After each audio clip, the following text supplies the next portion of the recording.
Welcome to Better Daily Life, where we are moving forward 1% better every single day. Download the app and supercharge your journey at betterdaily.life. Now it's time to ditch facts and get facts with your host and my dad, Alex Van Houten.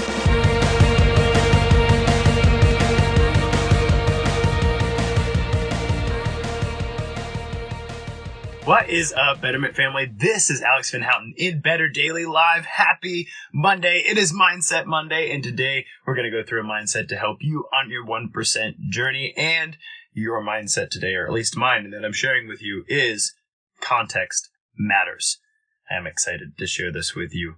Before I get there, happy 10th day of the Faithful 40 Challenge. This is the end of the integrity phase. In the Faithful 40 Challenge, we have 4 phases, one for each of our 10 days, and some focuses around nutrition, exercise, and mindset. And so as we get into the grit phase, that's the next phase of the Faithful 40 Challenge, you'll hear me talking about things from a nutrition, exercise, and mindset perspective to help you in that phase of the challenge. But this has been a great phase. Our first 10 days, you guys have done a fantastic job keeping up with your commitment posts. We've had a couple of you who have posted every single day thus far, and I'd like to encourage you to keep up that consistency. And if you found yourself missing a day or two here or there, I encourage you to get back on the horse. Don't let your team down. Don't let yourself down, and keep moving forward on your 1% better journey. Good morning, Leslie. Thanks for joining me this morning. So, today's mindset, context matters. If you read my Faithful 40 post, you saw that I included in my mindset an image. And so my wife loves to shop. Now, that's like a trope, right? That's like a, I don't know, suburban housewife loves to go out and spend lots of money. That's not my wife. My wife is a wonderful, awesome human being, and people would be hard-pressed to make a caricature of her. However, I will say that she does love to shop, and it's not so much that she loves to buy things. Like, my wife actually spends less money than I do, probably. Yeah, well, she's a bargain shopper. She's one of those people who, like, saves all her coupons and gets her points and then walks in and gets, like, 3 bags of stuff for $4.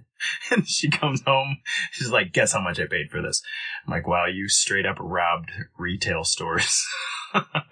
Anyway. So she had some things she needed to take back. And so we're walking through TJ Maxx, of all places. And I like coffee mugs. And so I looked at the coffee mugs. I don't buy many coffee mugs. The most recent one I saw that I really loved was a coffee mug that says, I don't need Google because my husband knows everything.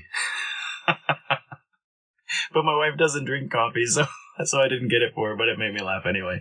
But there was a coffee mug that had a verse from Psalms on it, and it said, the Lord is within her, she will not fall. And I was like, wow, what a cool verse. I don't know that verse. And, the Bible's a big place, but I know quite a bit of it, and I've never heard that verse before. I was like, wow, that's really interesting. So I'm standing in TJ Maxx, looking up the English Standard Version of this particular psalm on my phone. And it turns out that the psalm's actually talking about the city of Jerusalem. And the psalm is about the Lord's provision for this city, and that the people of the city and the traditions of the city and the hopes and dreams of the kingdom built into the city, that this is the dwelling place of the Lord. And so because the Lord is within her, she will not fall, meaning that there's all this stuff against her. So I could see that being an interesting metaphor, but on a coffee mug, it makes it sound kind of like you are the temple. I thought it was very interesting. So I was thinking about, how often is context important, but how few times we dig a little deeper to understand. And I promise I'm going somewhere with this mindset. There's this thing in psychology called the fundamental attribution error. I know it sounds really complicated, but I'm going to say it one more time. The fundamental attribution error. What it is a fundamental problem in the way we attribute context. I'll give you an example. Let's say you're driving on the highway and some crazy person comes speeding beside you and cuts you off, and then, zips on and hits the exit, and you're like, what is wrong with that person? Like, you nut. And if you're prone to road rage, maybe you have a few other things to say, but there they are. And so your first thought, your fundamental attribution, your first thought is, what's wrong with this terrible person? Like, you crazy person. Like, what is wrong with you? I wish people would learn to drive around here. Jeez. Right? So you fundamentally attribute a flaw in the character of the person first. Fundamentally attribute that. Whereas, let's say you are in a situation where you need to speed there. Maybe the trope is the pregnant wife in the passenger seat who's like about to go into labor, like, I'm justified in going 90 miles an hour and cutting off whoever I need to because we're about to have a baby. Go ahead, please pull me over so I can explain myself, right? And the idea is, well, I have a good excuse. I have a good excuse to be acting in this way. That's the fundamental attribution error. When I do it, it's because I'm responding to some understandable external circumstances. I'm attributing my behavior to, well, it's not that I'm a bad person. It's that the situation's this way. Whereas when another person does it, we attribute something negative to them. That's the fundamental attribution error. And in this way, context matters, because oftentimes one of the difficult things we wrestle with in a week on our betterment journey is attributing context appropriately. There are times when you yourself are being lazy. Stop it. Now, there are times when somebody else is being lazy, and they should probably stop it too. But if you're being lazy, but what you're really doing is recovering from a very long week, and man, you just need to recharge. Maybe there are better ways to recharge than others, but maybe you need to recharge. And the same could be said about somebody else. Then, well, don't attribute laziness to somebody else when they're recovering and recharging.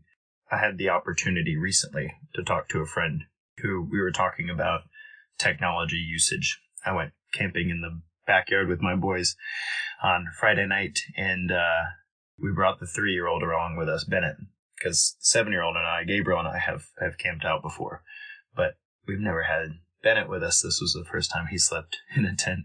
And Gabriel says on our way out, "Hey, Dad, can we bring the iPad?" And I knew why he was asking. He was asking because about 15 minutes a day, we let Bennett play either Plants vs. Zombies or Spicy Piggy or some letters game or whatever.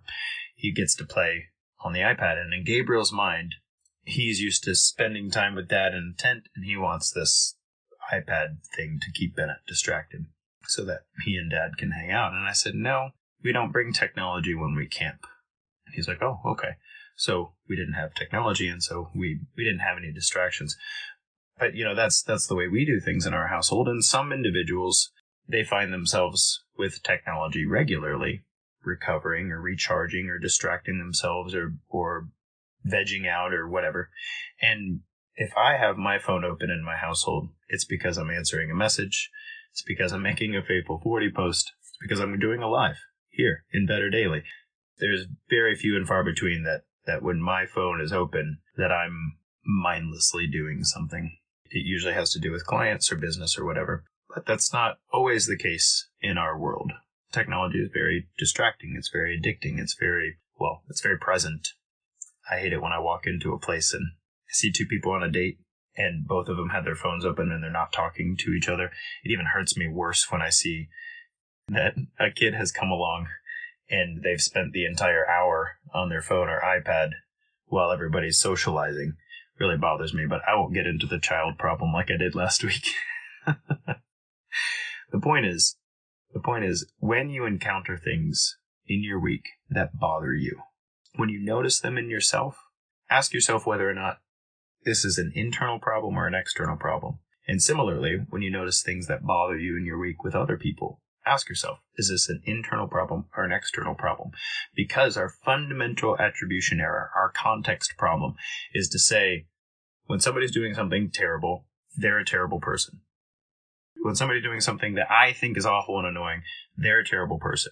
When I do something that I think is awful and annoying, it's because, well, I've got a lot going on, and anybody would act this way in my position. And I'm encouraging you this week that context matters. I would encourage you to flip flip the script. Try to do it the other way around. Try to see what might drive somebody to do something that's annoying to you. And then try to see what inside of you might need to change when you're doing annoying things. So, the fundamental attribution error is a big problem. I've even had a hard time articulating it to you, and I understand it. But it's something that inside of ourselves is an automatic thing. And Jesus articulated it very well when he said, when you see a speck in your brother's eye, before you try to tell him how to remove it, before you try to help him get that thing out of his eye, how about you deal with the log in your own? Don't be a hypocrite. That's the way he articulated it. And it still stands true today. My prayer for you, my thoughts for you this week, and what I'm chewing on this week is let's not fall prey to the fundamental attribution error. Let's see the truth. Let's see the opportunities that we have to improve ourselves and the opportunities that we have to extend compassion and grace to somebody else. I think that would be good if we all worked on that. I know I need to. Guys, this has been Alex Van Houten in Better Daily Live. Thank you for joining me for Mindset Monday. Tomorrow's Nutrition Tip Tuesday. And we're going to talk about what we can do as a group in the Faithful 40 Challenge to get better with our grit in this phase of the Faithful 40 Challenge. Until next time, it's just 1%. You got this.